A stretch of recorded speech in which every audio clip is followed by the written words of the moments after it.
Akal itu jembatannya makrifat atau pengenalan Tuhan. Kalian kan sering orang bilang begini, coba lihatlah ayat-ayatnya Allah, pahami kebesarannya, itu kan akal. Jadi melalui makhluknya kita pahami kholiknya, ini akal. Kalau dalam ilmu kalam ada istilah istishad bisyahid alal ghaib. Jadi istishad itu menyaksikan bisyahid dengan yang kelihatan untuk menyimpulkan yang tidak kelihatan.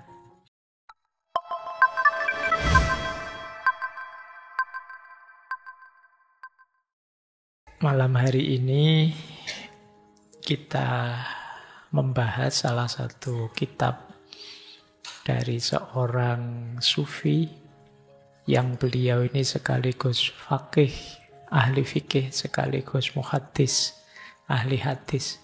Bahkan pernah juga nulis kitab tentang tafsir, berarti beliau juga ahli tafsir. Ilmu agamanya lengkap, yaitu Syekh Haris Al-Muhasibi.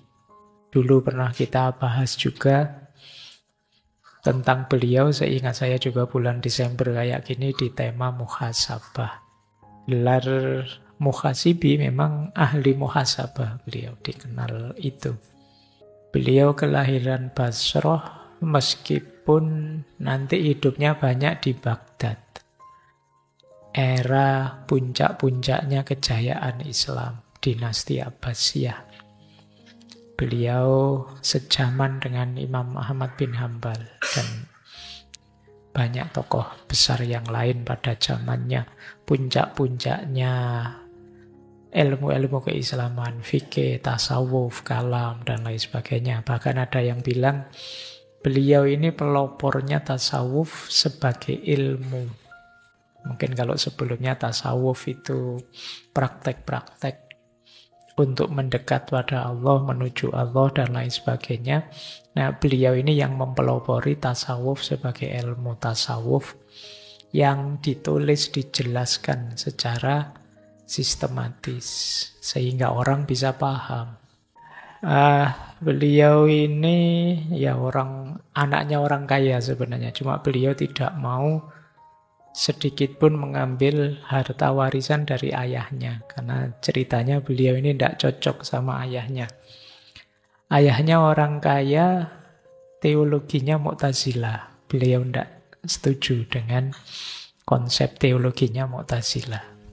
Dan beliau lebih cenderung masuk ke ranah sufisme. Itu yang membuat beliau tidak mau mewarisi warisan ayahnya yang kaya raya. Ya, hidup sebagai seorang sufi ya cenderung sederhana. Saya tidak tahu kalian berani apa tidak seperti beliau ya. Ini ya, dapat warisan banyak tapi tidak mau. Nah, beliau ini nanti banyak menginspirasi para sufi sesudahnya, termasuk Imam Ghazali. Imam Ghazali sendiri bilang bahwa Syekh Haris Al-Muhasibi adalah orang atau sufi atau guru yang paling berpengaruh terhadap dirinya.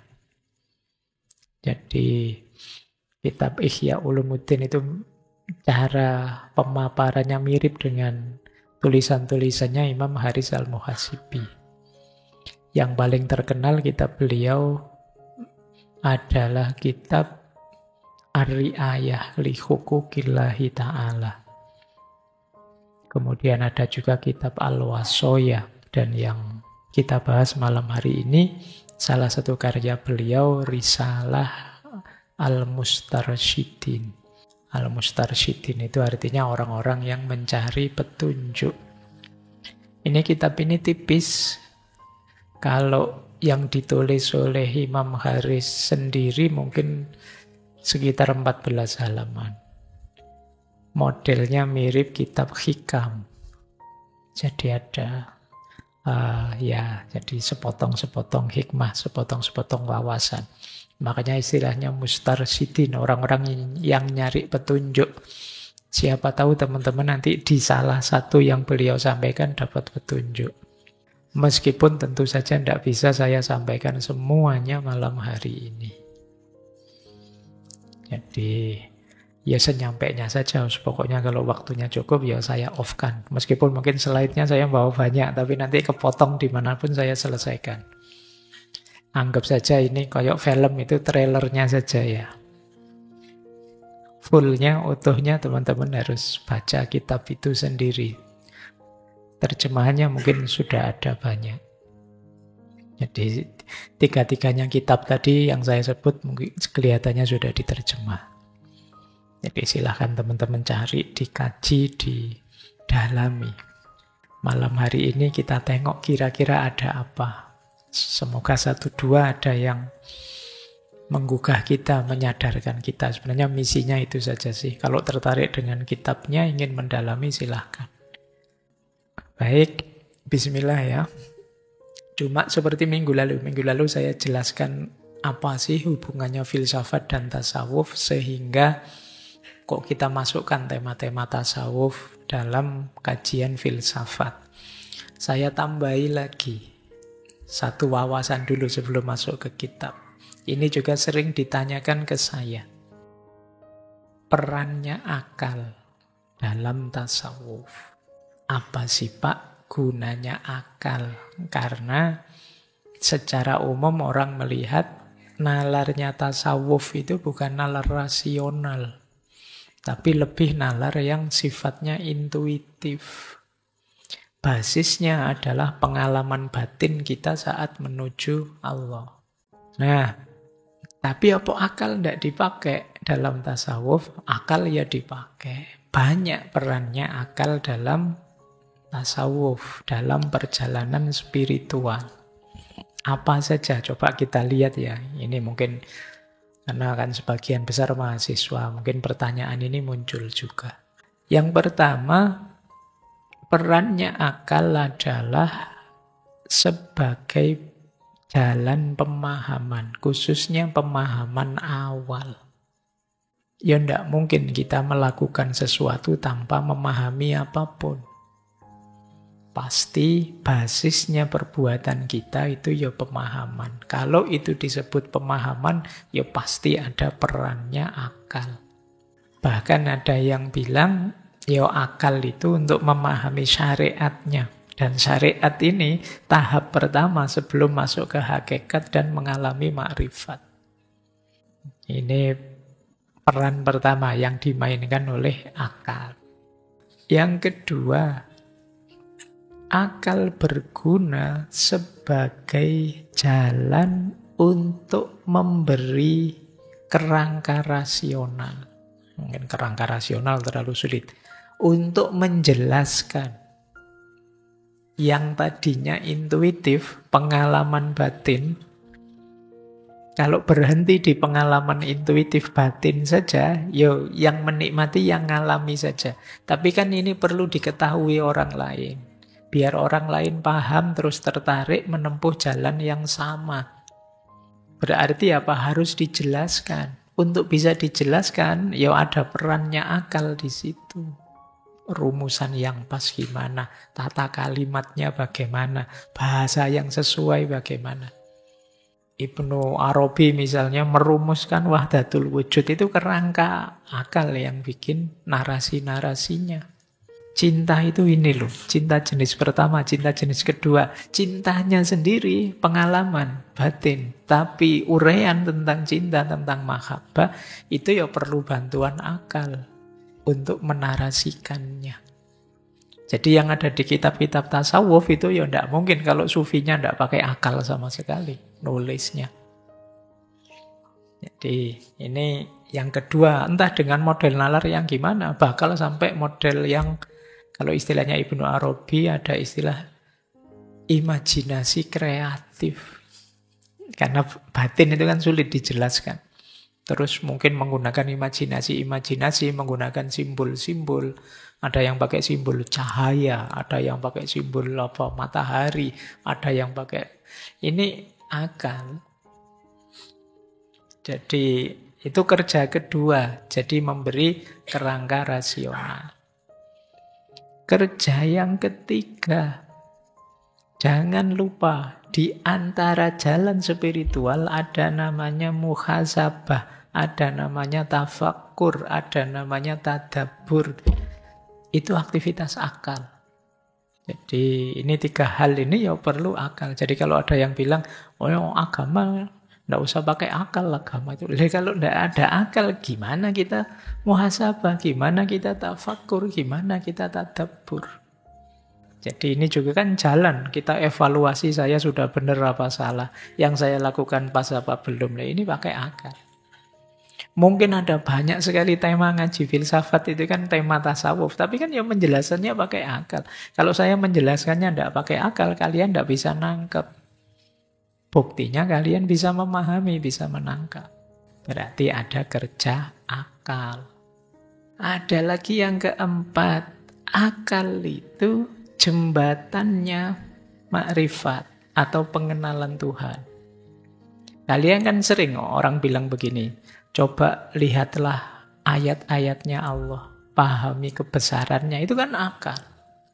Jadi melalui makhluknya kita pahami kholiknya, ini akal. Kalau dalam ilmu kalam ada istilah istishad bisyahid alal ghaib. Jadi istishad itu menyaksikan bisyahid dengan yang kelihatan untuk menyimpulkan yang tidak kelihatan. Jadi misalnya kalian sejak tadi menguap terus, itu kan yang saya lihat menguapnya, tapi yang saya simpulkan, kemarin kamu melekan ya. Nah, ini kan melekannya kan saya tidak lihat, tapi saya lihat dari fakta di depan saya. Kamu bolak-balik menguap. Angop bukan menguap kayak air itu. Angop. Jadi kamu bolak-balik angop itu. Wah, kamu tadi malam melekan. Saya tidak lihat melekannya sih, cuma saya lihat. Oke, itu istishad bisyahid alal ghaib. Itu kerja akal. Lihatlah alam semesta yang tertib ini. Pasti ada yang menciptakan. Itu kerja akal. Memahami ayat-ayat Allah. Dan yang terakhir tentu saja, di dunia tasawuf itu banyak simbol-simbol. Metafor-metafor. Itu kalau kita lemah dalam berpikir, kita tidak bisa menangkap metafor-metafor itu. Apalagi metafor-metafor yang jenisnya satohat, satohiyat. Ngomongan orang jatuh cinta. Yang cenderung puitis, cenderung bombastis. Itu kalau akalmu macet, itu kamu, belahlah dadaku. Dibelah beneran gimana? Nanti mati kan? Itu pikiranmu ngerti, itu bahasa simbolik. Itu loh. Gunung akan kudaki, lautan kuseberangi demi dirimu. Terus hujan saja ndak datang bilangnya gunung misalnya. Iya loh, pahamnya ya jangan letterlek begitu. Itu bahasa simbolik. Yang bisa menyimpulkan itu bahasa simbolik ya akal kita. Oh, maksudnya bukan itu. Loh, itu peran akal. Jadi kemarin kita jelaskan hubungannya apa tasawuf dengan filsafat. Sekarang kita lihat ternyata peran akal banyak. Makanya tasawuf itu bisa dibahas, bisa dikaji, bisa didiskusikan. Kadang kontroversi, karena ada yang setuju, ada yang tidak setuju. Itu kan ya kerja pikiran. Setuju dan tidak setuju itu. Bahkan pada zamannya Imam Ahmad bin Hambal sangat mengkritisi Imam Haris al-Muhasibi. Karena dianggap mengada-ada.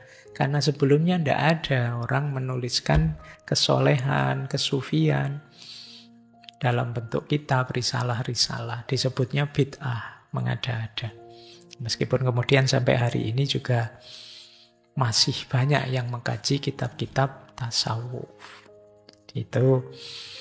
Ini yang ingin saya jawab pertama. Ada lagi yang ingin saya jawab kedua. Pokoknya nanti risalahnya senyampainya waktunya. Yang ingin saya jawab kedua, ini nanti ada hubungannya dengan risalah, karena di bagian awal salah satu syarah itu disebutkan ini. Banyak sekali ditanyakan ke saya, Pak, emangnya wajib perlu guru, Pak, menempuh jalan spiritual itu? Ini perdebatan yang sampai hari ini masih debat. Perlu guru atau tidak? Kalian mungkin juga serba ragu-ragu. Saya ingin ikut, tapi katanya harus ada guru dan lain sebagainya. Jadi memang ada 3 mazhab. Kalau kalian bertanya apakah dalam tasawuf itu wajib ada guru atau tidak? Ada madhab pertama harus pakai guru. Jadi kenapa? Ya guru itu nanti yang menuntun kita, mengarahkan kita, menilai kita sudah lurus apa belum. Jadi alasan pertama itu, guru itu pembimbing spiritual. Yang kedua, tidak sekedar itu. Berguru itu, punya guru itu berhubungan juga dengan barokah. Teman-teman sering dengar istilah ini. Jadi kita cari barokahnya guru. Bagian dari barokahnya ilmu. Jadi makanya kita tidak bisa belajar tasawuf misalnya lewat ChatGPT saja lah Pak. Saya tanya harus gimana. Jadi mursyidmu adalah Syekh Al-Mukarram Imam ChatGPT. Nah itu kalau itu ya barokahnya yang tidak ketemu.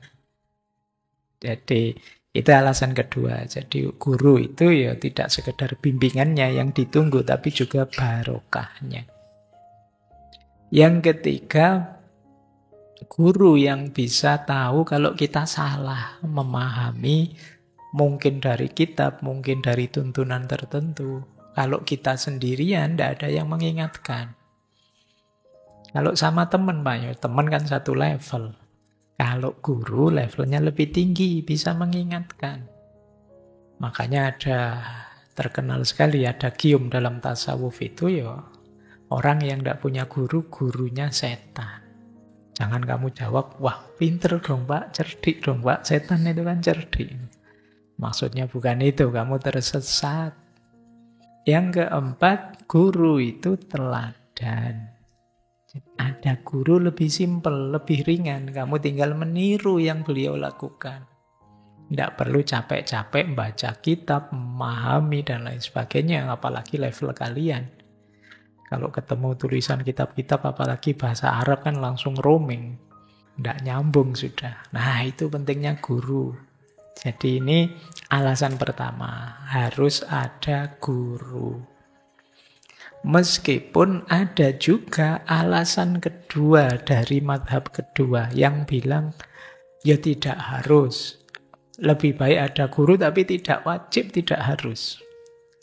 Alasannya apa? Yang pertama, perjalanan spiritual atau juga hubungan spiritual itu sifatnya individual. Kita sendiri dengan Allah langsung. Tidak bisa diwakilkan.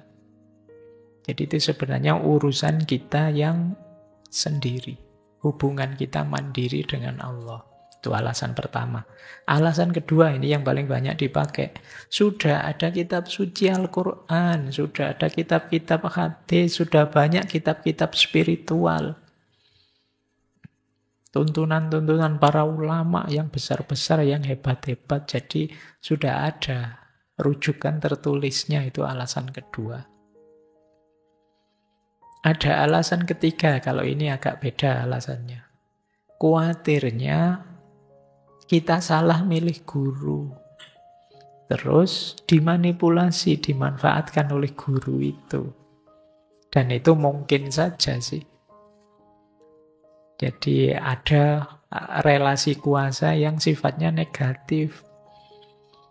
Entah dengan model apa, kalian tahu sendirilah mungkin ya. Mungkin banyak contoh-contoh yang sudah terlanjur kamu anggap guru, tapi ternyata tidak sesuai yang kamu bayangkan.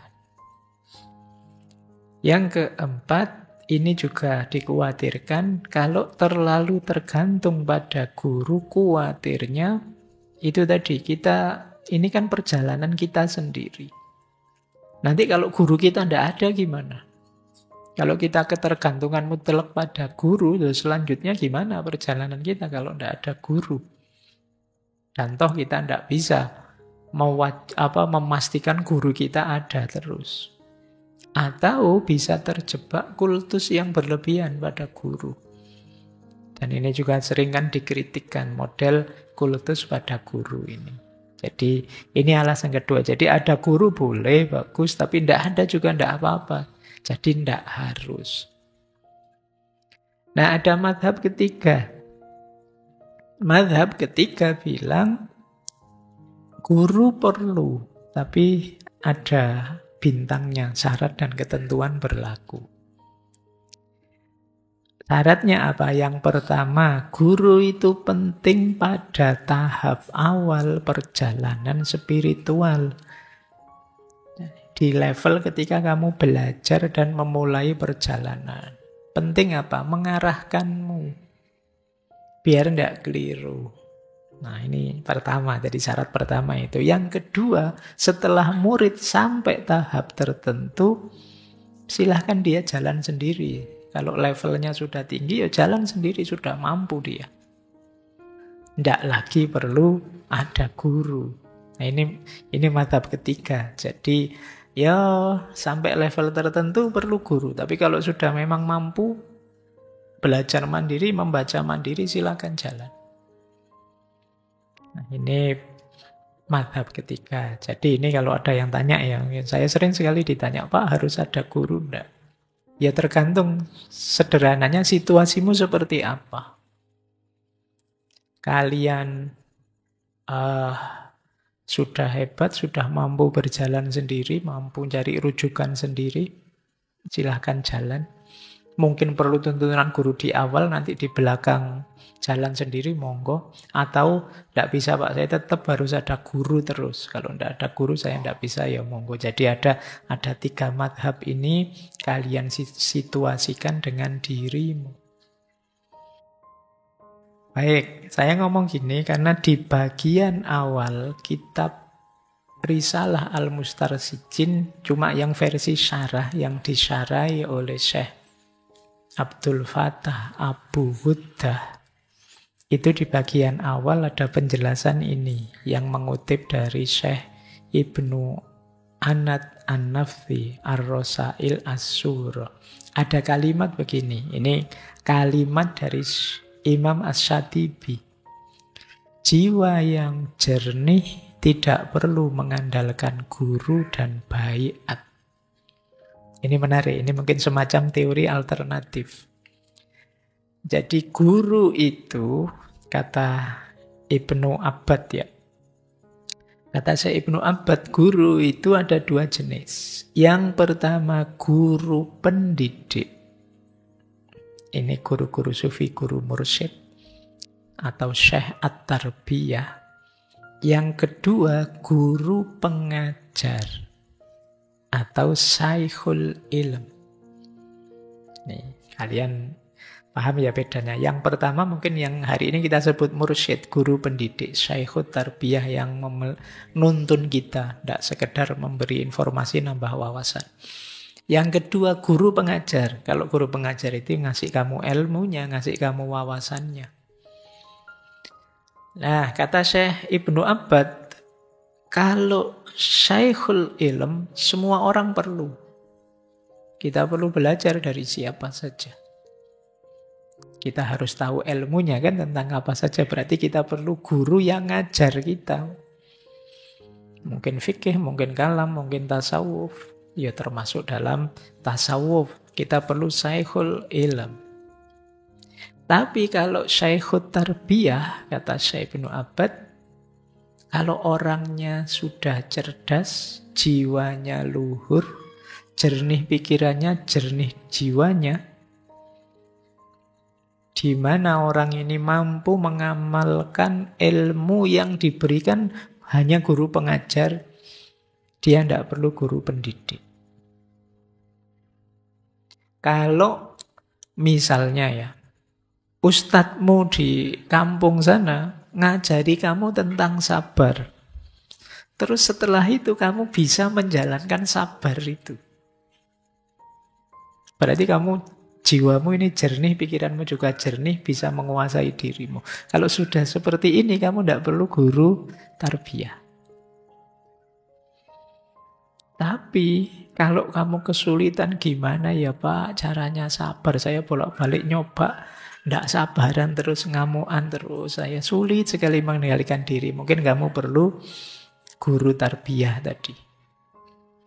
Bukan guru lulusan tarbiyah loh ya. Istilahnya syekhut tarbiyah ini, syekhnya orang tarbiyah. Jadi guru pendidik.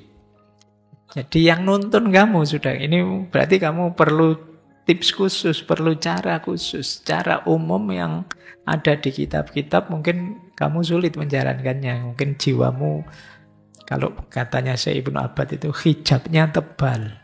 Perlu dibersihkan dulu. Dan di situ berarti kalian perlu guru tarbiyah, syekhut tarbiyah. Tapi kalau jiwamu kuat, kamu cerdas, pikiranmu jernih, hatimu bersih, mungkin cukup syekhul ilm. Syekhul ilm ya kamu belajar dari siapa saja, bahkan mungkin dari kitab-kitab mungkin bisa. Jadi ini di bagian awal syarahnya Risalah Al-Mustarsyidin disampaikan oleh Syekh Ibnu Huda. Ngambil dari Rosail As-Sughrahnya Syekh Ibnu Abbad. Baik ya, paling tidak malam hari ini selain nanti unsur muhasabahnya kita belajar dua hal. Perannya akal dalam tasawuf dan yang kedua, apakah kita perlu guru atau tidak. Lagi-lagi semuanya kembali ke diri kita. Memang kuncinya semuanya adalah muhasabatun nafas. Kita mengevaluasi diri kita cek diri kita di level apa, seperti apa kondisi diri kita.